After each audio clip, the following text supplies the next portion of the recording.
Hola, mi nombre es Elvis. Hoy, como todos los martes, en la página de Yoyo Jonás hablaremos del mundo financiero y económico que nos interesa tanto. La semana pasada hablamos del origen del dinero. Hoy un tema nuevo para que siga de la mano del tema anterior. El patrón oro. ¿Qué onda con el dorado? El patrón oro es un sistema monetario que básicamente consiste en establecer el valor de la moneda de un país en relación a la cantidad de oro que éste posea. Cada país basaba su cantidad de dinero en circulación directamente con la cantidad de oro que poseía custodiado en sus reservas. El modo de funcionar, por lo tanto, consistía en la libre importación y exportación de oro para equilibrar su balanza de pagos, haciendo del oro la base monetaria por naturaleza. Al nivel más elemental, el poseedor de un billete de cierto valor contaría con el derecho a intercambiar ese billete por la cantidad de oro proporcional, según el tipo de cambio que su nación estableciera. Eso ya lo dijimos la semana pasada. Ahora, conociendo cómo se está cotizando actualmente la onza Troy, que es la unidad de medida del oro, nuestra moneda, el peso boliviano, prácticamente estaría totalmente devaluado. Pero, alto, no se asusten, que viendo cómo desarrollamos el tema, nos iremos dando cuenta de las cosas que está pasando. Funciones del patrón oro. A través del movimiento internacional del oro, este sistema económico buscaba el establecimiento de un tipo de cambio fijo entre países. De esta manera, podría controlarse más fácilmente el crecimiento de los mismos y estabilizar los precios internacionales. Si hablamos del cambio entre monedas de dos países diferentes, su cálculo se haría mediante una rudimentaria regla de 3, ayudándose del precio del oro en un momento determinado, es decir, dependiendo de la cantidad de oro por la que cada moneda se intercambie en ese periodo. La equivalencia dinero-oro ha sido la base del sistema financiero internacional y la garantía del mismo desde el siglo XIX. A raíz de las necesidades surgidas por la Primera Guerra Mundial, hasta donde estuvo en vigencia este modelo económico, porque algunos de los países participantes en la contienda imprimieron más dinero para financiar el esfuerzo bélico sin contar con el respaldo del metal precioso, lo que se conoce como dinero fiduciario o dinero fiat, basado en la confianza de fe de una promesa de pago pero sin respaldo del metal precioso. Gran Bretaña es el país insignia de este patrón y quien se dio solidez como medio seguro de transacción lo abolió en 1931. Presten bien oído, porque ahora viene un truco que muy bien nos hubiese servido ahora a nosotros si tendríamos oro a reventar. Pero bueno, escuchen esto. El sistema del patrón oro fue por primera vez modelizado por David Hume en 1752, trabajo que es catalogado como el primer modelo del equilibrio general en economía. En líneas generales indica que cuando un país, por ejemplo Gran Bretaña, incurre en un déficit comercial con otro, supongámonos Francia, el oro de la economía británica será trasladado hacia Francia. Ello produce que la oferta monetaria oro en Gran Bretaña disminuya, por lo que sus precios también disminuirán. Por el contrario, que la economía francesa habrá mayor oferta monetaria, resultado de un aumento de sus precios. Estos cambios significan que los productos británicos se abaratan en los mercados internacionales mientras que los franceses se encarecen. Como resultado, Gran Bretaña aumentará sus exportaciones y Francia disminuirá las propias, haciendo que los flujos de oro se reviertan y que, teóricamente, se llegue a un punto de equilibrio en las ofertas monetarias de ambas economías.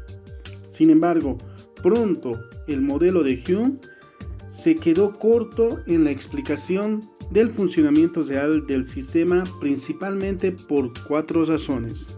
La primera es la poca participación del sistema bancario en la explicación teórica, la segunda por la omisión de la tasa de interés, la tercera por la omisión de los flujos internacionales del capital y la cuarta porque es la realidad.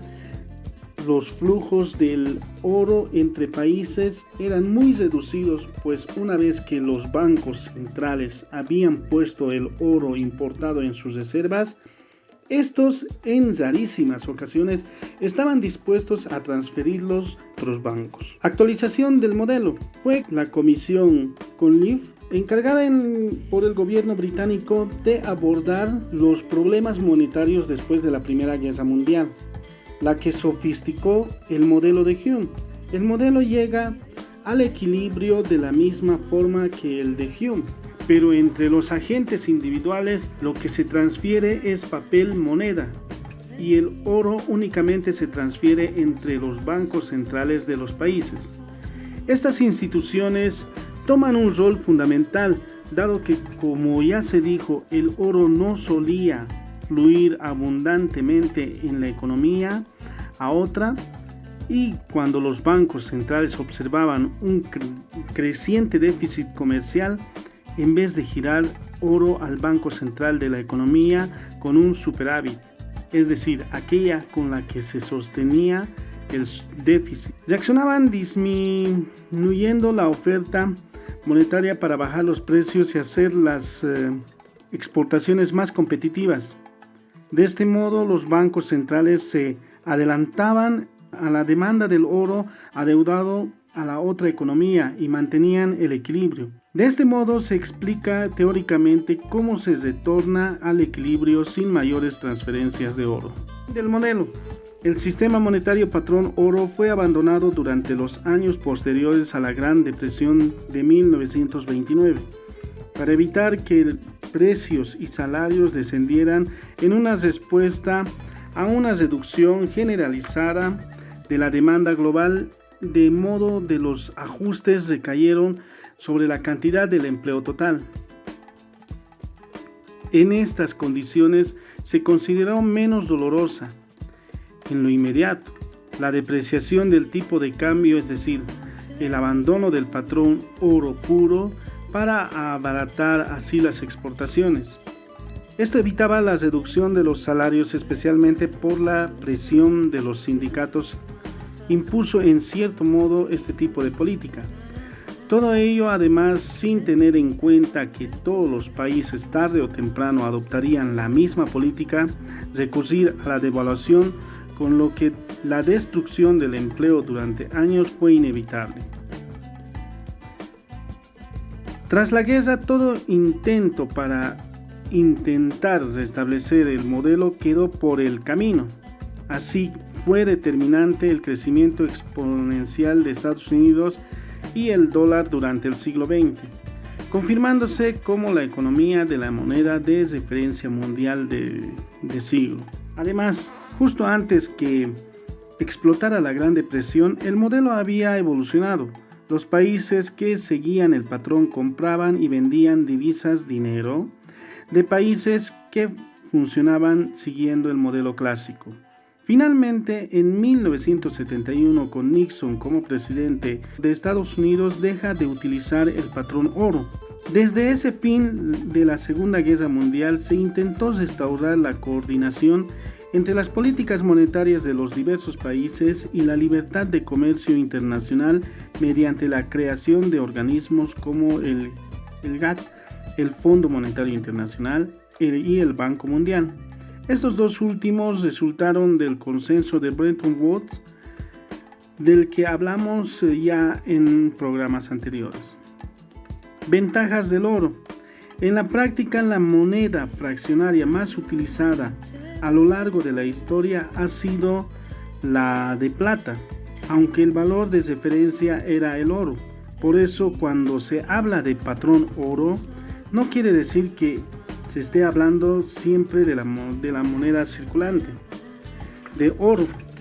o de pagarés respaldadas contra reservas de oro disponibles en el acto, sino en un sistema monetario respaldado por un buen tangible con valor en sí mismo.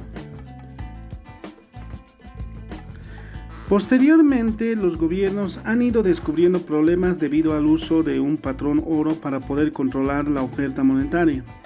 Así, sus contrarios aducen que su suministro relacionado con la actividad minera es suficientemente al no estar relacionado con el suministro global de bienes, relacionado con la actividad económica en general y no con la minería.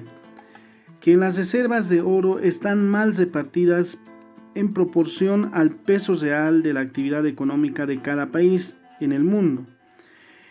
El ejemplo más extremo es el del Japón, que durante muchos años, hasta el 2010, ha sido la segunda economía del mundo con unos recursos auríferos muy escasos, que el uso del patrón oro es inestable frente a cualquier decisión gubernamental que en un momento dado decida suspenderlo, como hicieron las naciones beligerantes durante la Primera Guerra Mundial, y que como resultado de todo ello es un sistema monetario ineficaz. Lo cierto es que el argumento de las reservas auríferas en el mundo son desiguales, no es sostenible, ya que en el caso del Japón, la entrada del oro sería extraordinaria debido a un volumen de sus exportaciones que le permiten acumular riquezas, todo ello sin necesidad de tener una sola mina de oro en su territorio. Las críticas más fuertes contra el patrón oro proceden del keynesianismo, teoría de John Keynes, economo del que hablamos en el programa anterior, que lo acusaba de haber sido principal responsable de la Gran Depresión económica que siguió al crack de 1929. Nunca será muy exacta la causa de un declive, pero un hecho cierto es que el abandono total del patrón oro ha supuesto un crecimiento enormemente disparado en la oferta monetaria mundial, muy superior al crecimiento total de los bienes y servicios de la sociedad es capaz de producir, causa de la inflación permanente en la que viven las sociedades occidentales según la teoría cuantitativa del dinero, y que las depresiones económicas causantes del desempleo y pobreza perduren después de largos periodos de devaluación, porque parte de los gobiernos de las divisas sometidas a un patrón oro no estricto. Aún se habla bien de este modelo, por tal razón el patrón oro sigue teniendo sus defensores, principalmente en el campo de la Escuela Austriaca de la Economía. Como mentor especialmente tienen al economista Ludwig von Mises, que aboga por la supresión de los bancos centrales y del monopolio de los gobiernos como organismos encargados de acuñar la moneda del curso legal y completamente ajena al patrón oro. Lógicamente, la interpretación de las razones de la Gran Depresión por parte de esta escuela es distinta y aducen que los causantes fueron en realidad el alejamiento de la Reserva Federal con respecto al patrón oro estricto y el hecho de que el sistema bancario mantuvo y mantiene en la actualidad un coeficiente de caja fraccionario para depósitos a la vista que producen grandes expansiones y contracciones en la masa monetaria. Según esta escuela de pensamiento, cualquier puesta en circulación de nuevos medios fiduciarios, inflación y la manipulación de tipos de interés por parte de gobiernos y de bancos centrales producen periodos de auge en la actividad económica, que acaban conduciendo a una asignación errónea de los recursos y una vez cesa la emisión del nuevo dinero con la subida de los tipos de intereses, se produce inevitablemente el estallido económico, la explosión de las burbujas creadas artificialmente con dinero que no procede del ahorro real, sino de préstamos sin respaldo de ahorro previo. Tales inversiones erróneas no tendrán salida y se trata que producir forzosamente una nueva reasignación de recursos se adapte a las necesidades más urgentes de los consumidores. Las nuevas inyecciones de liquidez con dinero nuevo creado de la nada que nadie ha ahorrado para solucionar las quiebras de las empresas y a falta de recursos de las administraciones públicas. No consiguen más que alargar periodos de depresión, en el mejor de los casos, y en el peor, colapsar el sistema monetario. Como verán, el oro no solo sirve para tener joyas brillantes y bonitas. Atención chicos, cuidado que nuestras novias se enteren y ya no quieran chocolates, solo querrán oro a partir de hoy. Un gusto compartir con ustedes estas cosas tan novedosas de las que no nos cuentan ni nos hablan, pero nos hace mucho saber. Escriban su comentario en esta publicación o manden un mensaje por Messenger, será muy bueno saber de ustedes.